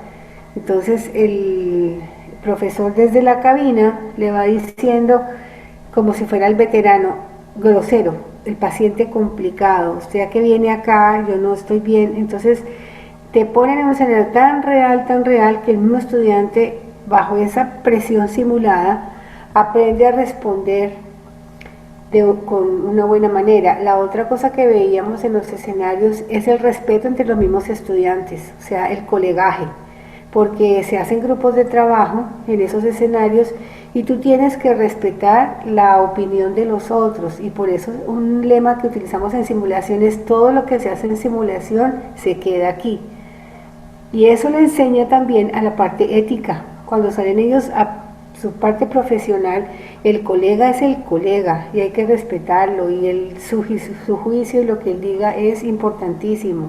Y eso también me parece a mí que es clave en estos momentos, la formación en valores entre los mismos colegajes. Entonces la simulación le enseña a uno de forma integral, no solamente la técnica, sino también la parte humana, y eso es clave, la humanización del proceso de aprendizaje en todas las áreas de salud. Es un aspecto importante que tú mencionas, que es la humanización de esta parte de desempeño, ¿no? Porque cuando uno hace procedimientos, finalmente termina siendo el paciente un resultado numérico y no pensamos que el paciente es una persona que tiene un problema. Quizás el problema visual que podría tener si es un defecto refractivo, quizás no es tan serio como un problema psiquiátrico. Me parece fantástico el, digamos, identificar una situación de un veterano de guerra donde el tipo viene mal trajeado, oliendo alcohol, simulando pues una situación real, ¿no? O sea, que es algo que, por eso es que psicología pues Oliendo mal. tiene ese tipo de ventajas en ese tipo de situaciones, ¿no? Y Así es. Incluso ahí ellos llevan en la parte de vinculación, le dan capacitación a esas personas. Entonces el laboratorio de simulación se vuelve el centro de vinculación e investigación. Es la proyección de la comunidad. Van con los simuladores a la comunidad y les enseñan a las mamás cómo cuidar a su bebé, a las embarazadas, y nosotros inconscientemente lo estamos haciendo con optometría.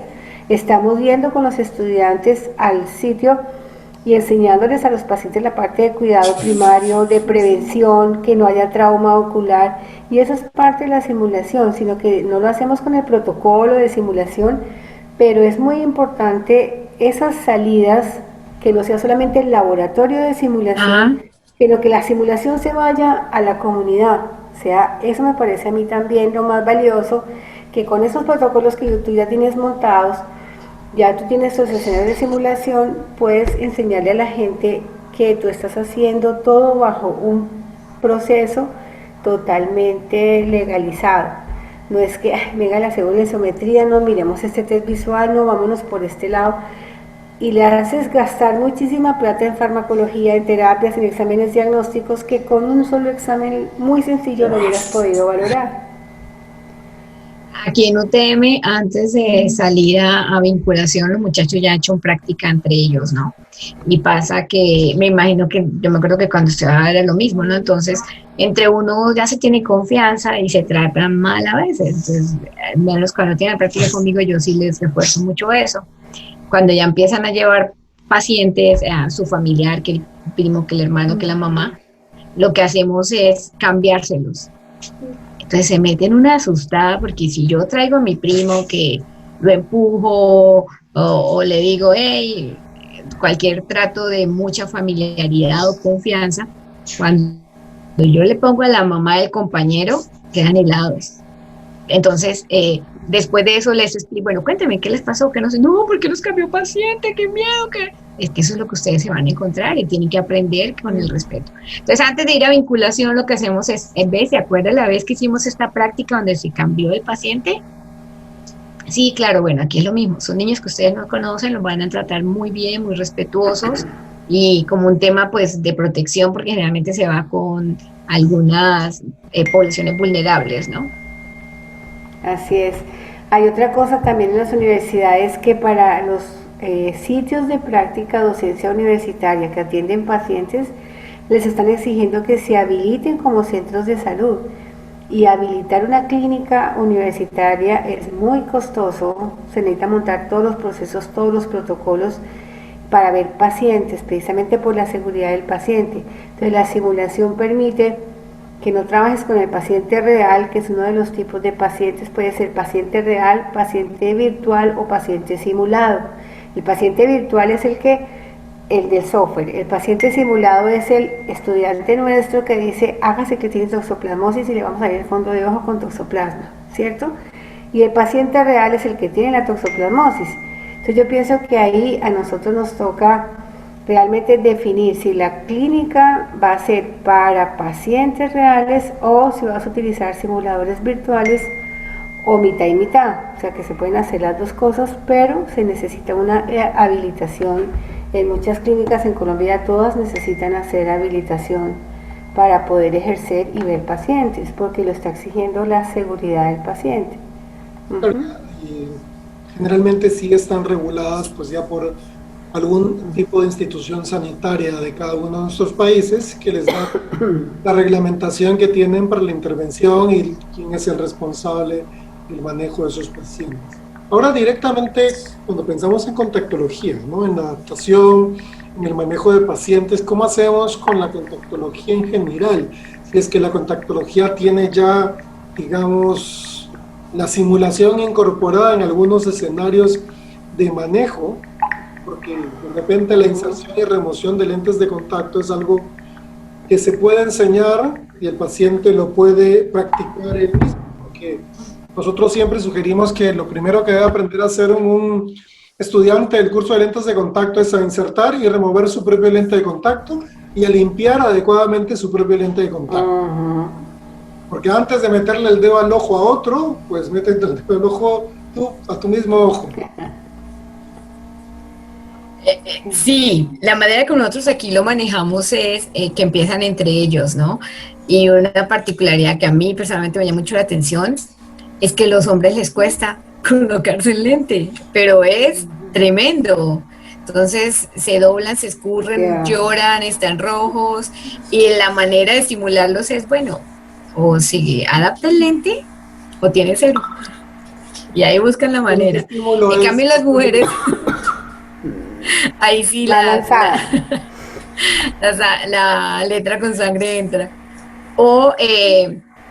Y luego, bueno, hacer también las mediciones, algo que se nos pasa en la clínica o en la práctica diaria, ya es que no se toman los medidas previas, por ejemplo, tamaño de la hendidura palpebral, diámetro del iris visible, o sea, cosas tan sencillas como esas no siempre se hacen y son valores importantes cuando tú tienes la oportunidad de diseñar un lente de contacto. Entonces, es muy importante que tengamos muy claro que son cosas que no se pueden pasar, son muy sencillas que podemos hacer, pero es básico que el paciente tenga, el alumno tenga la experiencia de poder colocar el lente de contacto, insertarlo en su ojo.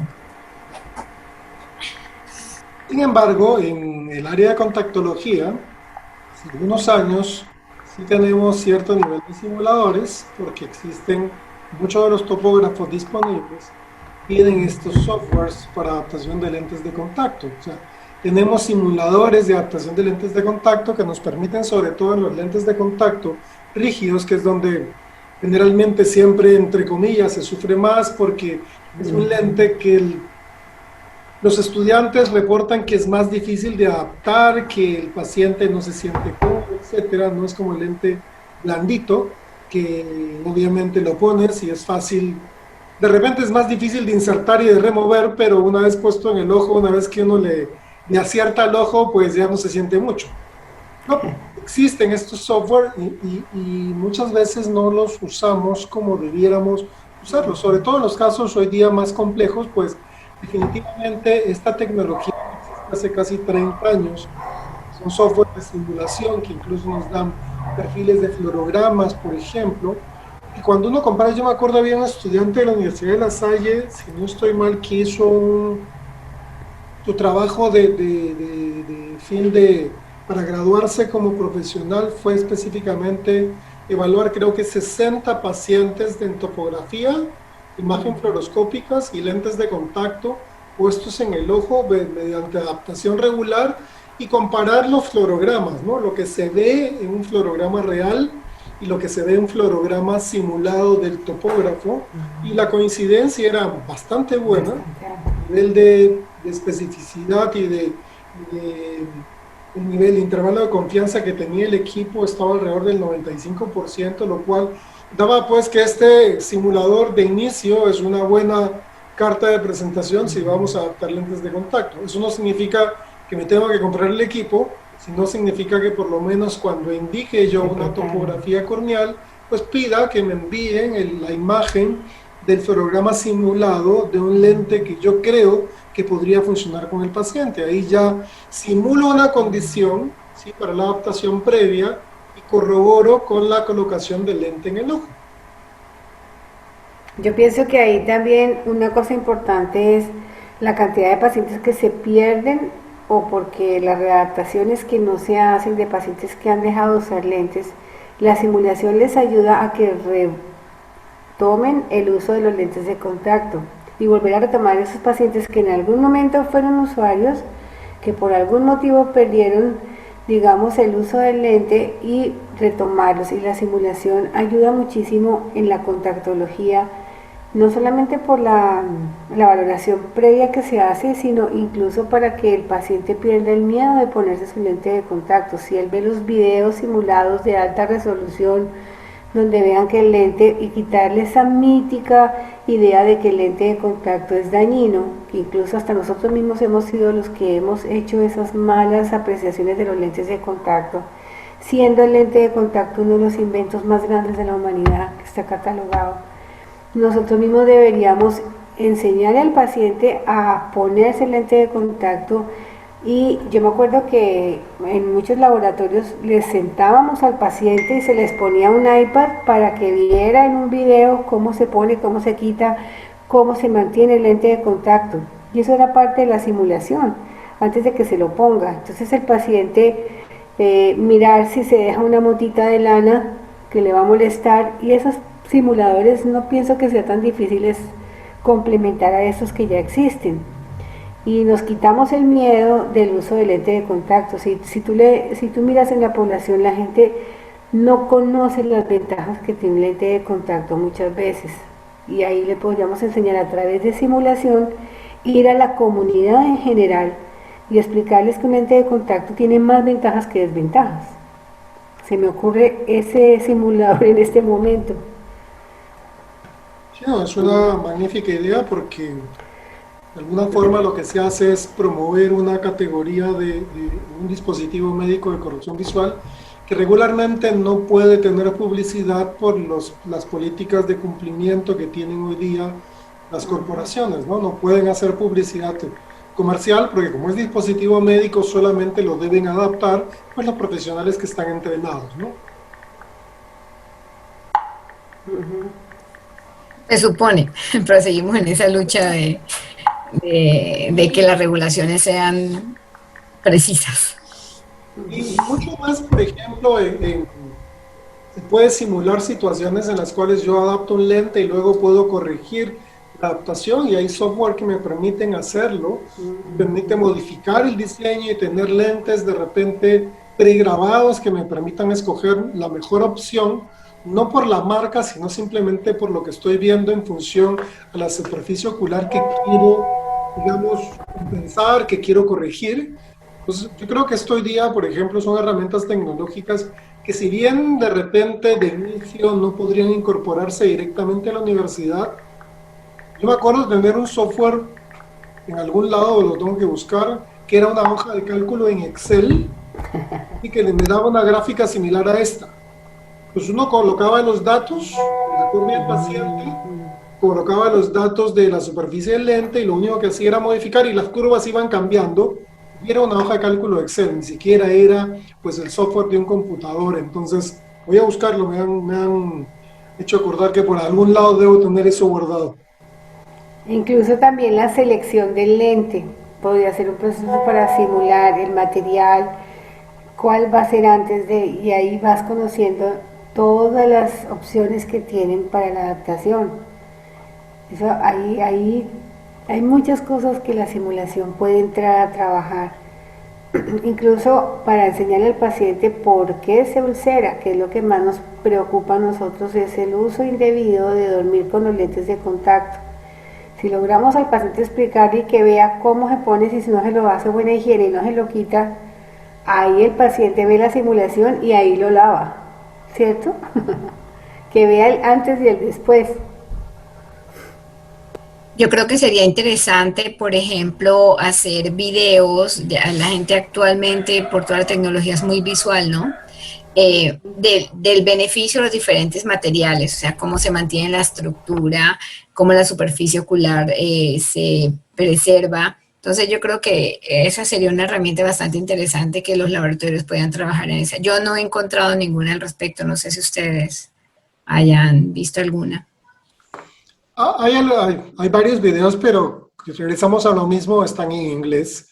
¿no? Entonces, como que terminan no siendo tan útiles para los pacientes, ¿no? Debemos pensar en el escenario teórico de que el video debería estar todo en nuestro mismo idioma para que sea mucho más fácil, sobre todo que independientemente del nivel sociocultural, pues el video sea susceptible de poder ser usado en cualquier caso. No es lo mismo ponerle subtítulos, es mejor que de repente el mismo video sea narrado en el idioma que corresponde, ¿no? Porque eso tampoco hoy día es tan complicado. Hoy día el PowerPoint incluso permite hacer narración sobre imágenes que ya están listas.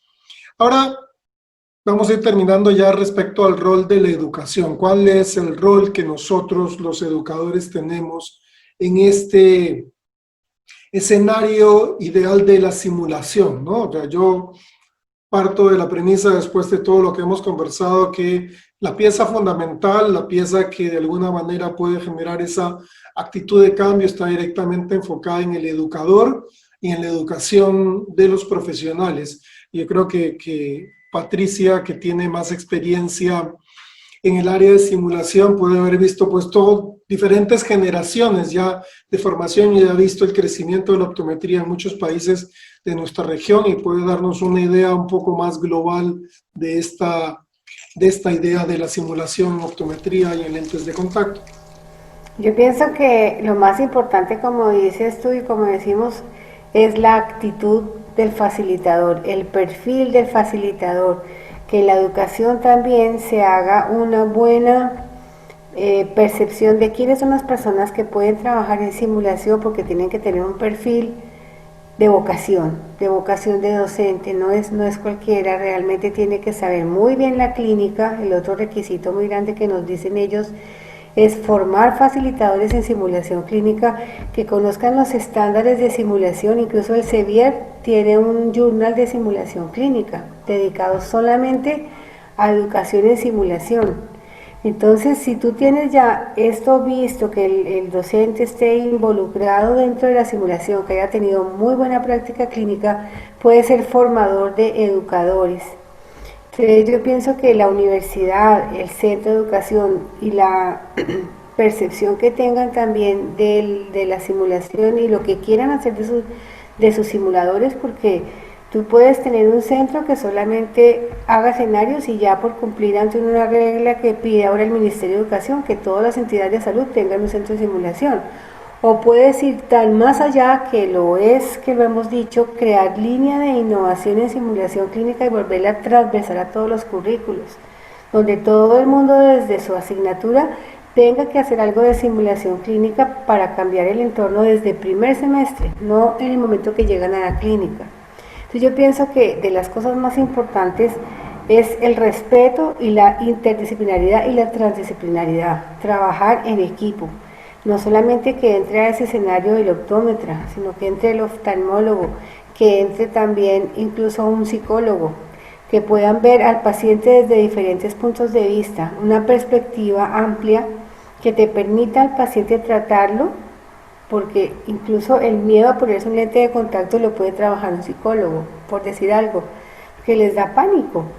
Y ahora vamos a estar en una situación post-COVID que nos va a generar mucho miedo a todos los profesionales en salud. Entonces la simulación se va a apropiar de esos escenarios de seguridad del paciente. Incluso en las universidades de Canadá que hablábamos y en Estados Unidos, hay asociaciones de pacientes simulados que ya trabajan con todos los requisitos y les dan carnet, y esos pacientes de asociación son los que van a hacerse la consulta y el gobierno les regala los fármacos o el examen que tengan que hacerse, y lo hacen en convenio con las universidades estatales. Entonces yo pienso que la formación de la AJA, que lo han hecho a nivel mundial, de la Asociación Americana del Corazón, han formado que optómetras, los optómetras del área andina en Colombia están todos certificados en AJA. Cuando yo hice la certificación de la AJA, la hicimos inicialmente para médicos y para enfermeros, pero nos dimos cuenta que como profesionales de salud todos debemos hacer una RCP, ¿cierto? Entonces yo pienso que a nosotros nos está enseñando esta pandemia que no solamente la simulación, sino la educación tiene que ser transdisciplinar, y que si nosotros hacemos una buena promoción, una buena prevención, podemos evitar muchísimas cosas. O sea, la educación es clave en la salud pública. Si salimos sin la mascarilla, yo veía uno de los escenarios en la Universidad de Texas, que a los estudiantes antes de entrar al centro de simulación le ponían guantes, tapabocas y todo, o sea, los trataban como si fuera el sitio. Y uno entraba y a uno le ponían absolutamente todo, y cuando entras al quirófano tienes que ponerte todo el equipo para que ellos desde el primer semestre se entrenen en que tienen que son sus normas de bioseguridad, y es obligatorio, aunque sea un centro de simulación. Y hay jabones en gel y el lavado es tal cual. Yo pienso que eso es clave en estos momentos que estamos viviendo para todos. Entonces yo pienso que este conversatorio que hemos tenido hoy es magnífico, porque podemos llegar también a cambiarle la visión a lo que es la educación del futuro. ¿Sí? Y digamos que pongamos todo en una suerte de resumen en el marco de las recomendaciones, ¿no? El tiempo es a veces el enemigo número uno de la parte de educación. No solamente es, digamos, en la parte de docencia, en muchos de nuestros países el docente es docente a tiempo parcial, ¿no? Y tienes un escenario en el cual llega, da su clase y se va, ¿no? Llegan, dan la clase y se va, y si llegan a las carreras a dar la clase y se va. Y eso también se traduce en el nivel de interés con los estudiantes, en el nivel de profundización, el nivel de identificación del docente con el programa, con la idea, porque la simulación va a involucrar mucho trabajo previo, ¿sí? En el escenario en la elaboración de escenarios, digamos, en la elaboración de material, en la elaboración de rúbricas para poder evaluar todo esto, involucra mucho trabajo, como ustedes decían, ¿no? Previo, durante, ¿no? Entonces, ¿qué recomendaciones? Mencionaron ustedes que idealmente pues necesitamos un docente que tenga esa pasión por la docencia, que es la parte fundamental para poder hacer cualquier cosa. Para poder transformar cualquier cosa, requerimos que el grupo esté totalmente identificado con lo que se quiere hacer, que tengan claro el camino y que todos quieran hacer el mismo camino, por difícil y por complicado que termine siendo, ¿no? Entonces, ¿qué recomendaciones podríamos darle? Patricia ha tenido y ha liderado un grupo en el área de simulación. ¿Qué recomendaciones en función a tus experiencias, Pati?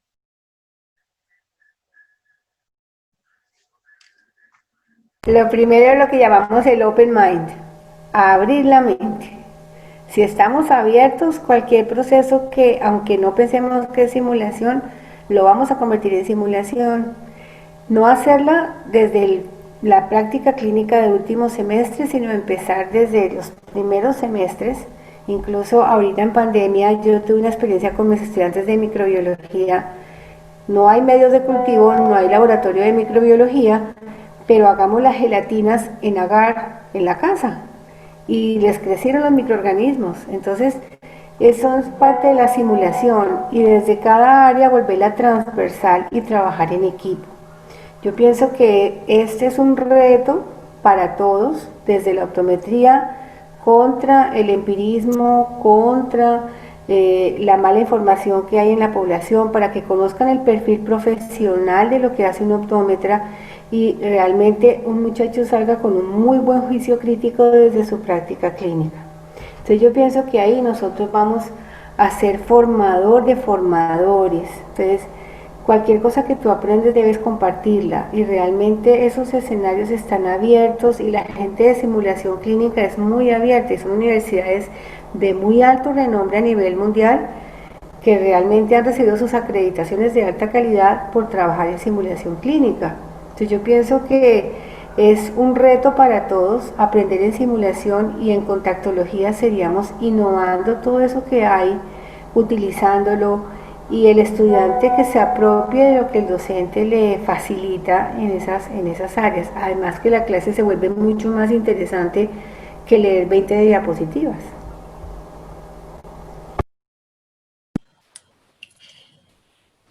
Yo pienso que aquí hay un psicólogo que está dando charlas muy interesantes en las instituciones educativas y él tiene una frase que no sé si es de él o de algún lado lo sacó, y es que el primero que tiene que llegar feliz al aula es el docente.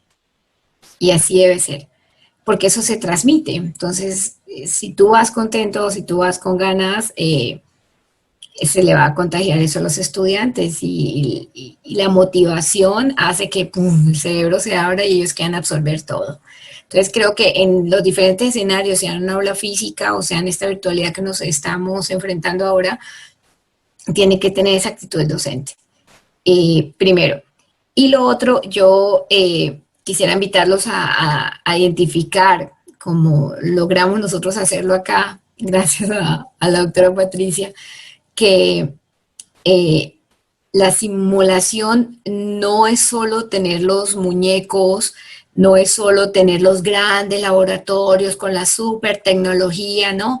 Simular es tener eso, si tienes acceso, y si no, hacer pruebas sin un paciente real como tal, tener las prácticas como tal. Entonces, entre los estudiantes, entre simuladores con las gafas que comentábamos, y muchos más recursos que uno puede acudir a los estudiantes y le diga, ¿qué les parece si hacemos esto? Y ellos van sacando ideas súper geniales. Sí, profe, hagamos esto, hagamos nosotros. Y cuando ellos están motivados y cuando tienen ganas, salen con cosas que uno dice, wow, a mí nunca se me había pasado por la cabeza hacer esto. Entonces, simulación, debemos quitarnos ese chip de que es algo que tiene que ser, no solo es los grandes laboratorios, sino que podemos hacerle cosas con los recursos que tenemos a la mano y el hecho de que un estudiante practique con otro, eso es simular. Eso es simular, que aprenda la destreza de la habilidad motora con la cognitiva y hagan ese enlace, eso ya es simular. Sí, y yo creo que definitivamente lo que logra grabarse profundamente en el cerebro de cada persona es lo que transmite una emoción, ¿no? Lo que logra emocionarte no se olvida, ¿no? Entonces yo creo que la educación tiene un gran reto, ¿sí? Siempre lo ha tenido.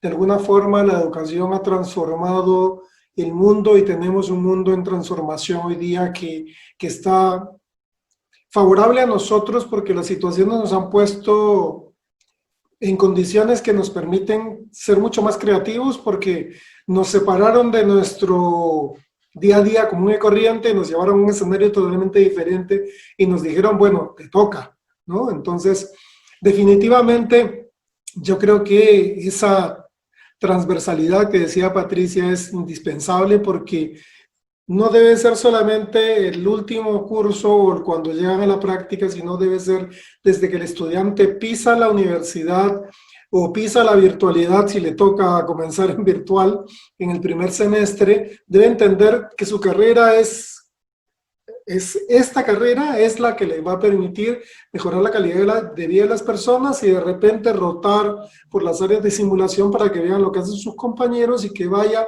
permitiendo de que ellos también se enamoren finalmente de su profesión y consolidemos, digamos, en el corto o mediano plazo una optometría y una contactología pues superior porque no tenemos ninguna diferencia, tenemos los mismos lentes, tenemos los mismos equipos, lo único que tenemos que cambiar es nosotros para conseguir algo mejor de nosotros mismos. Entonces yo creo que es el mejor de los escenarios el que tenemos para todos nosotros.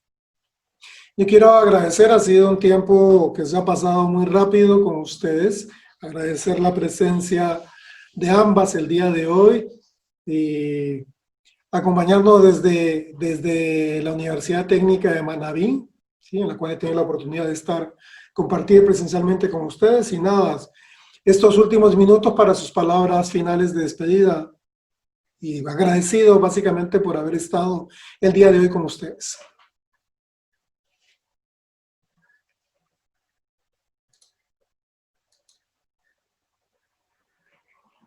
Me encantó esta reunión, no solamente porque me gustó la simulación, sino porque sé que estamos tres enamorados de la educación aquí y yo pienso que estamos yendo en la vía correcta. Y esta simulación clínica en todas las áreas de la salud es muy importante y nosotros estamos cambiando la visión. Este conversatorio le damos gracias también a Franja por este espacio que nos da a Yacle por estos momentos donde uno pueda contar sus experiencias. Pero la idea es escuchar las experiencias de otros. Si tú pones a ver, yo sé que hay mucha gente y darle las gracias a toda esa gente que está ahora escuchándonos, a todos en todas las latitudes, y que nos presenten sus propuestas y hacer equipos de alianzas estratégicas a nivel internacional para ver cómo se puede optimizar la simulación y la educación y lo que tú dices, mejorar la calidad no solamente de vida de los pacientes, sino la calidad de la educación de la optometría. Gracias.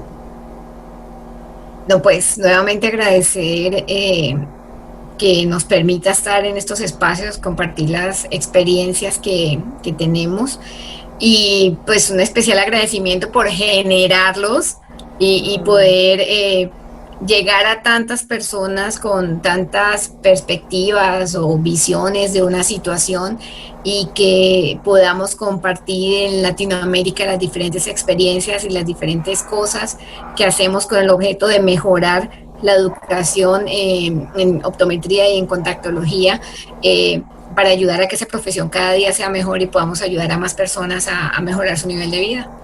Muchas gracias. No, a ustedes muchísimas gracias. Este ha sido el programa de hoy y nos escuchamos la próxima semana en otro programa.